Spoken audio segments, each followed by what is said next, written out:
Today's guest is the co-founder and the CEO of Stakester, the #1 platform that lets competitive gamers bet on themselves. He's the host of the Back Yourself show. Welcome to the show, Tom. How are you doing? I'm great, Toby. Thanks for having me on. And thanks so much for introducing me. Thank you so much, Tom, for making all this time to speak with me. I've been looking forward to having this conversation with you. It's a great pleasure to have you on this episode of Mirror Talk. I find your story very, very fascinating. The story of you fighting a huge Russian guy for money. Is it possible for you to share this story? Yeah. Narrate, how that event acts? Yeah, okay, fine. So look, so a bit of background, okay. So, and it's important. So like my background, I worked in a startup before. I was very lucky. I had a good career in the city, and so when I say in the city, for the international listeners, when you're in London, if you work in the financial services sector, like in a bank, you say you work in the city. So I worked in that sector for a long time. I was a co-founder at a very successful startup, but I wasn't very happy because it wasn't fulfilling the things that I needed. I think I needed some freedom to go and do things I was passionate about, and scratch that itch that everyone has on that entrepreneurial journey. And so I decided to leave, and I was going to go start my venture. Now, but I didn't have any idea what I was going to do at this point. Now, as a side note, I've always been a martial arts obsessive. Now, I'm not very good, at all, but I always compete and often lose. But I'm very much in the space, and I love it very much. And I've recently started on the journey of becoming a judo player, but jiu-jitsu player. Okay, so I'm getting quite into it. And I'm in the gym, and this guy walks over to me, and I'm not very big. I'm 5'11", so it's like 180, and I weigh about 74 kilos. I'm not a big guy. And this guy walks in. He's got a vest on. He's got big guns, and he walks up to me and he says, "I recognize you. You're a win competition." And I was like, yeah, I did. Thanks, man. To which he followed up with, "But you look so weak." I was like, "Oh, cheers, bro. Thanks so much for making me feel rubbish about myself. Anyway, why don't you just F off and leave me alone?" And but anyway, he was like, "Well, how about we spar sometime?" And I was like, "All right, mate, I've just met you. Why do you want to spar with me?" But of course, I said, "Yes, I accept this challenge to a duel. Of course I do. I can't be shamed in front of all these people." And it's jiu-jitsu, so the worst that can happen is you just tap out. It's not particularly risky. Anyway, and he's really confident. He's like, "Well, how about we do it for money?" And I'm like, "Yeah, all right, let's do it for money, mate. I'm in."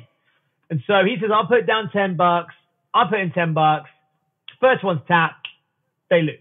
Anyway, the way the story goes, Toby, and the reason I'm telling the story is because I won, and if I didn't win, I wouldn't tell the story. I'd just make it up. But the fact is, he didn't know what he was doing. He got tapped out pretty quick, and he gets really grumpy, and he's like, "You cheat, you'll use your legs." Because I did something called a triangle choke, which is pretty standard stuff, but he storms off, and I was like, whoa, where's my money?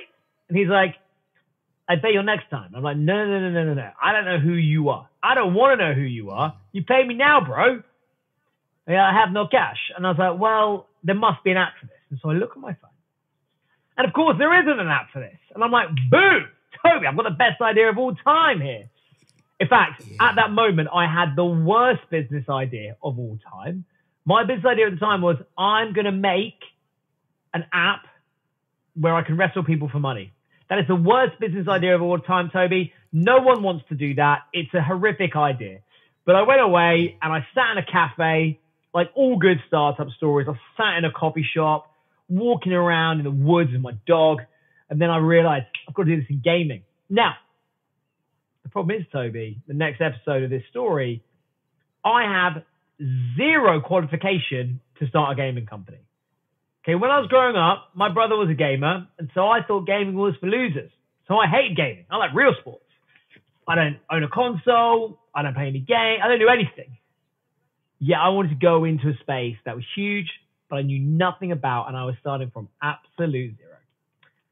And then I got down to business and I just started. And that's the story of how Stakester began.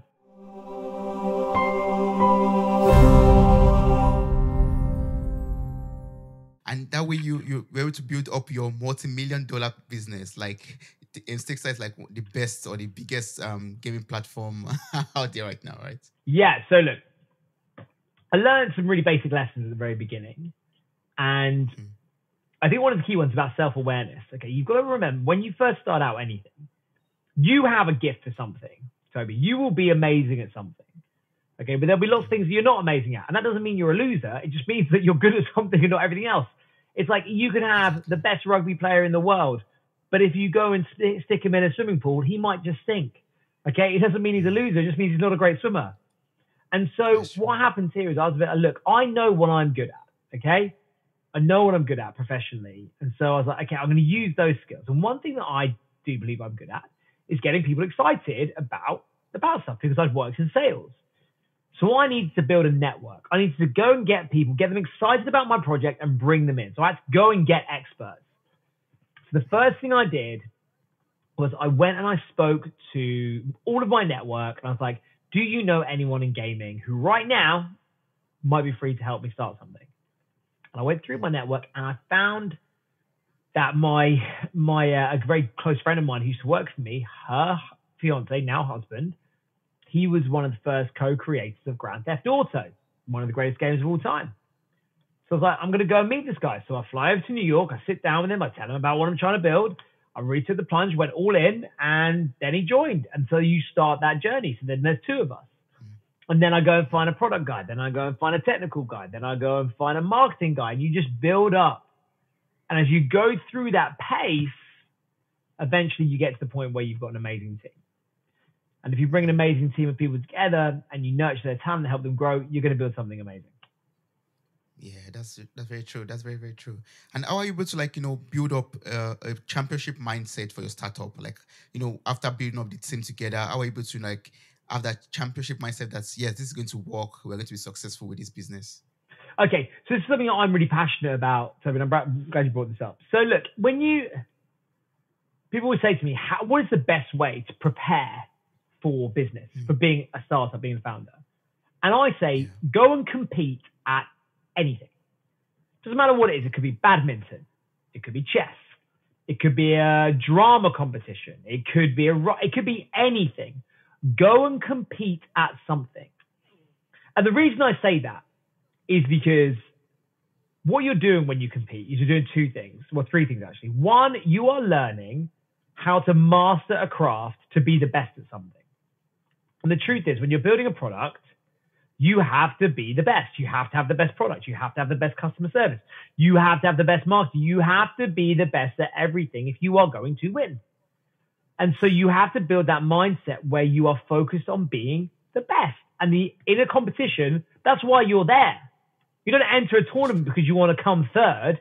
You enter a tournament because you want to win. And so when you are in that gym and you're training hard, you are training with the intention of being the best version of yourself. That's step one. But the second thing is you are constantly dealing with failure. Constantly. If you're a boxer, you might win every fight, but you're still getting punched in the face the whole time. Okay? That's true. If you're a rugby player, the two sports I'm passionate about, martial arts and rugby. If you're in rugby, you're getting hit constantly. You're making mistakes. You'll drop balls. You'll miss passes. It will happen. But you still continue to go on. You take someone like Michael Jordan. Michael Jordan missed thousands of free throws, but he's still one of the greatest players, still the greatest player of all time. Because you measure people by their wins, you don't measure people by their losses. And that's something you have to learn to deal with. You have to learn to deal with rejection. You have to learn to deal with failure and constant improvement. And that's what happens when you are in that environment. And the third thing about being in a competitive environment, and I think this is really important, is a lot of people are afraid of feedback. They don't like being told that something's wrong when it's a professional environment, which is madness, because ultimately what's happening is you are being told how to improve, how to make something better, how to make something the highest standard it can be. But people are still afraid to do that. Yet if you're in the gym, if you're playing squash and someone says maybe you should hit the ball a different way, that's coaching. You're like, yeah, all right, tell me. Tell me how I can be more accurate. Tell me how I can be faster around the court. Tell me how I can hit the ball harder. These things are coaching. And that mindset will teach you that actually in business, when someone says to you, maybe you could pitch your investors a little bit better. Maybe you could change your product a little bit. Maybe you could do this. These things are coaching to help you become the best version of yourself and the best business you can. And being in a competition, having a competitive mindset is very important for that. And the third thing about being in competition, number one, dealing with rejection and constantly trying to be the best. Number two is about wanting and embracing coaching and feedback. But number three is becoming obsessed with the feeling of winning. Okay? All my friends tell me I'm not a bad loser, but I'm a terrible winner. Okay? If I lose, I don't care because I know I've been in the fight and I'm happy. But if I win, dear God, Toby, I go on about it. I'll tell everyone. I am the worst winner. And you've got to become obsessed with that feeling. You've got to celebrate every single win. Something interestingly about it neurologically, your brain cannot distinguish between a small win and a big win. You'll find that professional athletes, when they win titles, it feels no more, the neurological difference in them is no different to that it is when they win a game during the season. Every win means something. And so you've got to get addicted to that feeling, that serotonin, that dopamine. You've got to get addicted to that feeling when you win. And there you go. Every win that we have, no matter how small it could be, no matter how big it could be, we should celebrate it. We should, Absolutely. You've got to celebrate every single one and be grateful for it. Yeah, because you might not get another one for a while. So enjoy it while you got it. But get addicted to that feeling. Yeah. No, and in the first point that you make, thank you so much for for explaining all of this to me. I appreciate it. The first point you made, you talked about, you are going to get punched on the way, no matter the kind of battle you are fighting. For example, like in a game of rugby, for example, you are going to still get punched even though you win the game at the end of the day. So I think like some things we have to look out for whenever we're trying to start out a successful business, like you started yours. Like, apart from, getting punched, getting disappointed, failing on the way, I think like some things we have to pay attention to in order to avoid some mistakes that are very preventable. Yeah, so look, it's that thing, isn't it? Like the fact is, like the boxing analogy I always think is an amazing one. Okay? Because so in business, it's a really good analogy. Because in business, ultimately, a big win in business is having an exit. So let's assume that's the win. Someone buys your business or you list your business and then you run away into the sunset and you never have to work again. All right, maybe let's say that's the goal. Now, when you go into a boxing match, you don't know when that boxing match is going to end. But it goes one of three ways. Okay? Well, it could go a fourth way, but it's very rare. Okay? Let's assume there's not going to be a draw because draws are so low in boxing. So let's assume it goes one of three ways. You get knocked out early on in the round. You get knocked out. You think you're getting to the end of it. It might even be the 12th round. And you get knocked out and you lose. You could be right at the end. You're winning on points. You're about to get there. Then there's a recession and you get knocked out. Okay? Or it could be the other way. First round. I've built the most amazing product ever. Someone's rocked up. They've bought my business. I'm out. First round I won. Could happen round 7. Or you could get to the end, and it turns out you get to the end, and you win on points. Okay, you still win. You've won on points. But you've done the journey. It's taken you that period of time. It's taken you 10 years. You've done it. Great. On that journey, there is no one in the history of boxing who has gone the whole of a fight that's lasted more than one round without being hit, without taking some damage. Whether it be a bruise on their arm, whether it be a body shot, whether it just be a jab. It doesn't matter what it is. They have taken some damage. But when you go into that fight, you do two things. One, you prepare yourself physically. Okay? And that's what you do when you are working on a business. You make sure you have enough money, in this analogy, you make sure you have enough money in the tank so you can keep going. So if it takes longer than you think it's going to take, you have enough money to keep going. And that's what the fitness is as a boxer. So if it goes into the depths of that 12th round and you are gassed and you can't breathe and your lungs are burning, your legs don't work and your hands are broken and you're cut all over the shop, you still got the money. You still got that investment that you put in the gym. You still got it to keep going. Yeah. The second thing you prepare for is you learn how to take a punch. Okay?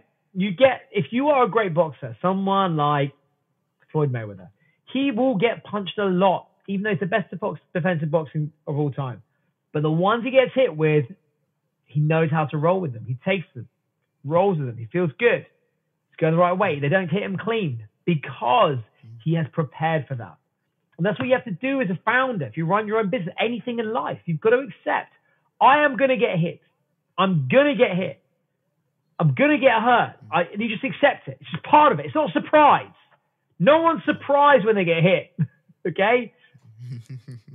Yeah. And you've got to have that same same feeling when you go into the ring. Yeah. Wow, those are very valid. Yes. So that means we have to, have that mindset that in this ring, in this business that I'm going into, I should get ready to get punched and get ready to, fail. You are going to get punched. Some ways. You're going to get punched, Toby. Yeah. There is nothing that you have ever done in your life, ever, that was truly valuable that you haven't had rejection or pain along the way. And the reason for that is because if it was easy, everyone would be doing it. And the truth is you cannot achieve something great without pain, without suffering, without hard work, without hustle. You can't achieve something great. And the fact is, if you do it, because otherwise everyone would be doing it. Everyone would be married to the perfect woman. Everyone would have the most amazing business. Everyone would have the best house. Everyone would have a six-pack if it was easy. But it's not. Okay, it's hard. And that's why you have to be prepared for that graft. Yeah. Earlier you were talking about, you have this talent, you have this gift of, getting people excited for a business. So you got your team up together, by getting them excited about the business that you're about to start. So I would love to tap into that gift of yours, and I would love you to teach us how, to get people excited, especially investors, how we can get, investors excited to, raise funds for our business also. Okay, so so when it talks about getting investors excited, there's two ways you get investors excited. Number one is something called emotional contagion. Okay, that's really basic. Okay, if you are happy, the other human in the room will probably also be happy. Okay, now there are obviously occasions when you've got that annoying guy who's so happy and you're like, shut up. But generally speaking, if you're excited about something, if you're not excited about it, they're not going to be excited. You've got to be excited about what you're doing. Otherwise, you might as well give up. Okay, you've got to share that excitement. Number one. Number two, you've got to understand what matters to them. The truth is, investors do not care, and I know I am an investor. They don't care about you. They don't care about what you're building. Not really. They care a little bit, obviously, because you're another human being, and they don't want to be investing in, nuclear waste, okay, and things that go warming. But generally speaking, they don't care. What they care about is how much money they are going to make from their investments. That's why it's called an investment. Okay? And so what you have to do is you have to get them excited about the fact that they are going to make lots of money by putting money in you. It's not a charity they're giving you here. It is an investment to give them a huge return so they do incredibly well. And so your job is to get them excited about that. It's as simple as that. Okay? So you have to say, look, this is where we are today. You are going to invest in my business at X amount. This is my journey to get to Y amount of money, which means you will make squillions, okay? And they're going to be thinking, that yacht, damn, I'm going to get that. It's going to take me 5 years and I'm going to get that yacht. That's what they're thinking. That's what you have to do. And that's how you get people excited. Understand their motivations. Understand what they care about. Liquid IV is a category-winning hydration brand fueling your wellness. The hydration multiplier is the one product you are missing in your daily routine right now. In just one stick, you get 5 essential vitamins and twice faster hydration than water alone. Use it first thing in the morning, use it before a workout, use it when you feel run down, use it after a long night out, and use it on those very long flights. Get 20% off whatever you get on liquid-iv.com. Just use our promo code MirrorTalk at checkout. Visit our shops for more details. Links are available in the show notes of this episode. Tell me how your experience is with the Liquid IV hydration product. Thank you.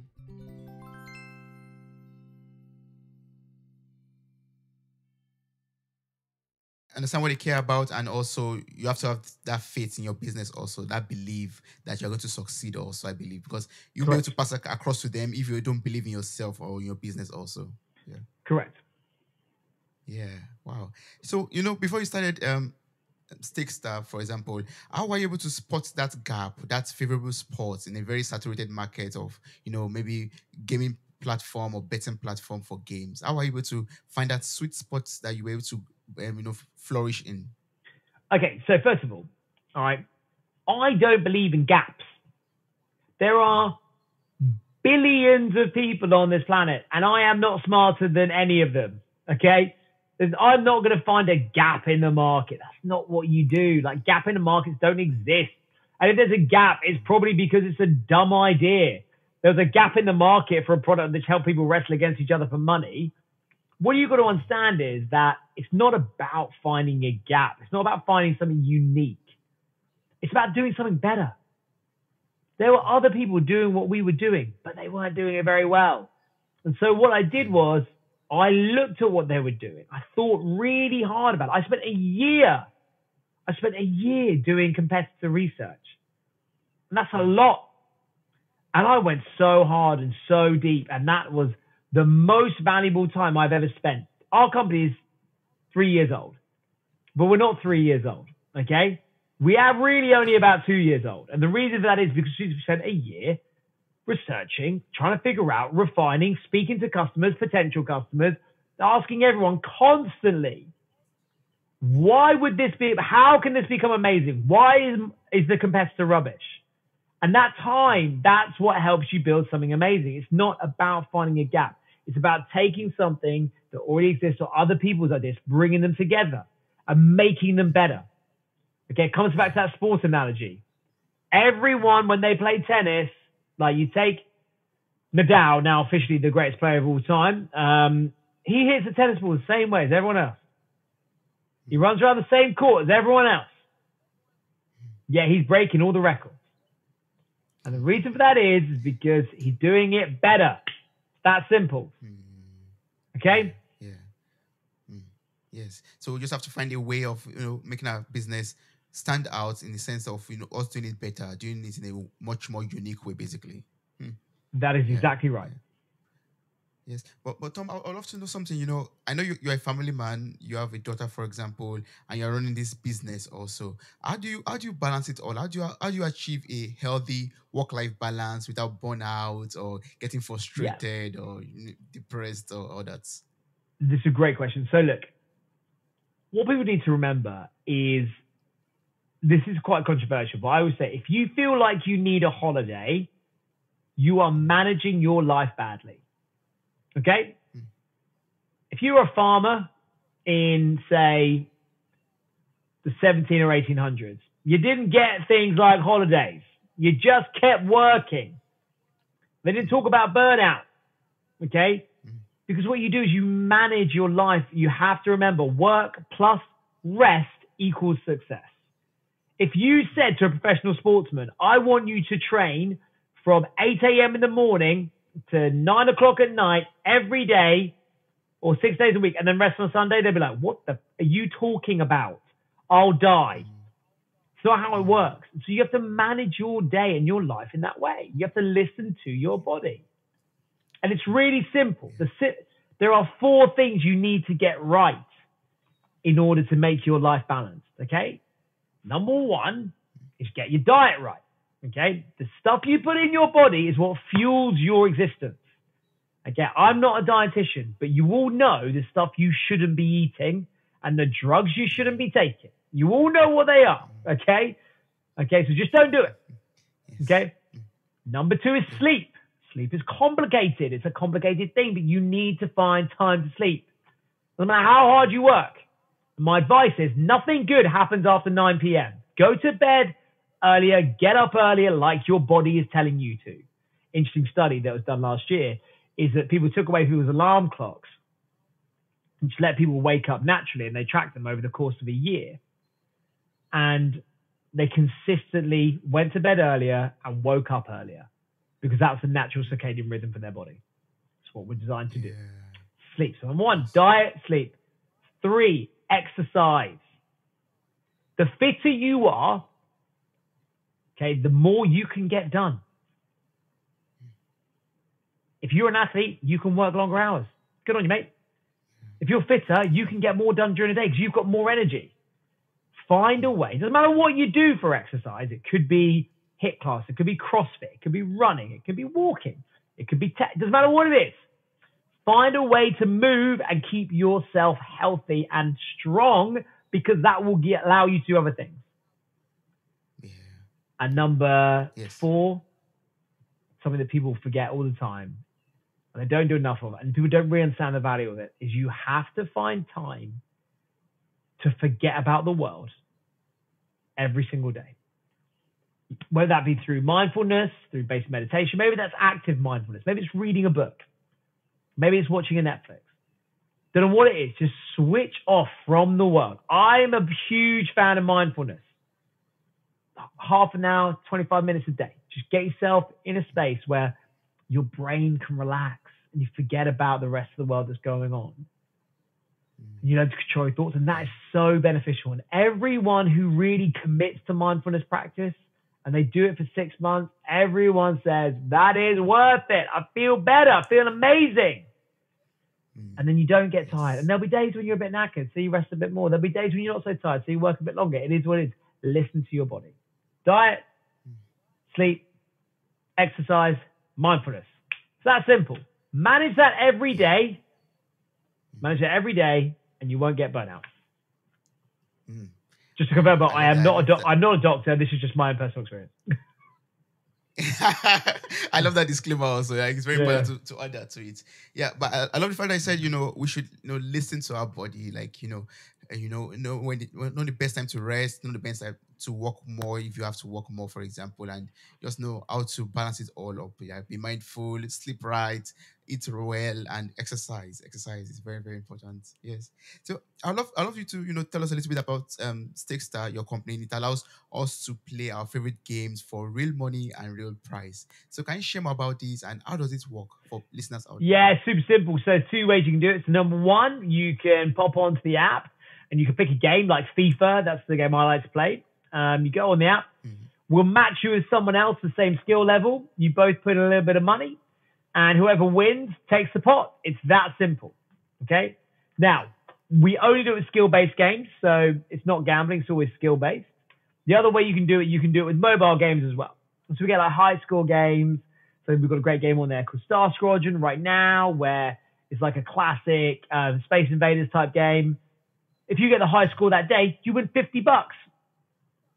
There you go. Simple as that. Yes. And we got over 120,000 people playing the game every month. We love it. Wow. Yeah. I'm going to place the information to your website in the show notes of this episode, so I encourage everyone to just check it out and see if it's something of interest to them also. It's a Please do. Wonderful and very interactive platform. And you also as a podcast like myself, you have your show, and your podcast show is on the mission to empower those thinking about launching their own startup and turning those who have their own business into superstars, also making them have superstar successes already. So can you tell us about the Back Yourself show, and tell us about your episodes too. So look, really basically, when I started my company Stakester, I didn't know what I was doing. So I went and spoke to loads of people to get their advice. But I like to speak to people who are having the problem right now, not people who had it 3-4 years ago. If you ask me how good I was at rugby, because I don't play anymore, I tell you, every 6 months I got better. I've forgotten all the times I lost. I was the best player of all time, mate. I could have played for England. Okay?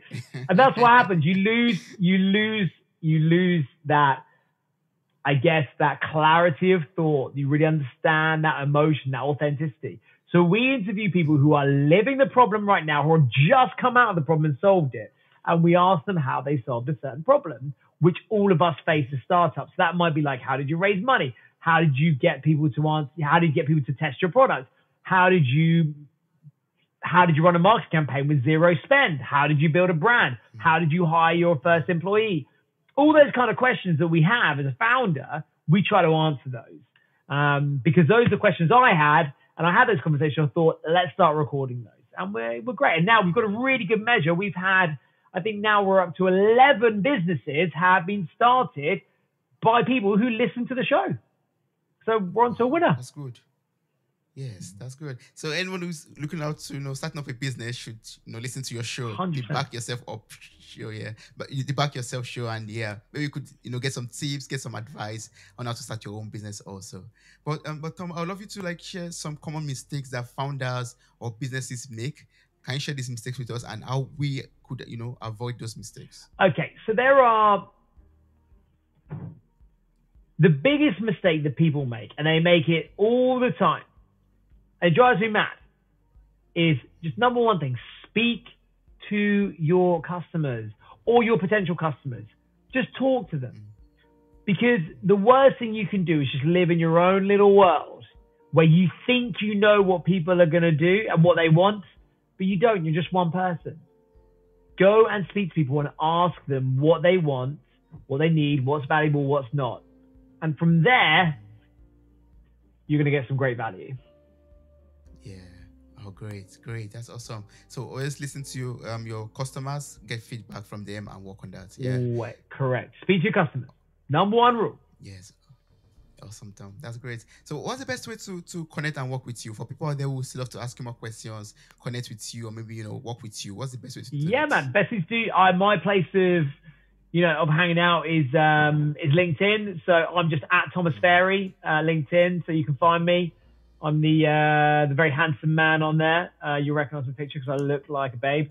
I'm joking. I'm the guy who's got the receding hairline. Trying to cover it up, but I'm going bald very quickly. It'll be gone soon. But yeah, so you just find me on there, and then happy to chat. Awesome, great. Thank you so much. I really appreciate all the wonderful things you shared with me today about finding that balance, being mindful, and how to build a successful business and become a better person also overall. Thank you so much, Tom. This was so wonderful. Amazing. Thanks so much for your time, Toby. Wow, you made it to the very end of this episode. Thank you so much for listening. I'm grateful for your time, your love, and your contributions. Subscribe, like, review, and share this podcast. God bless you. Bye.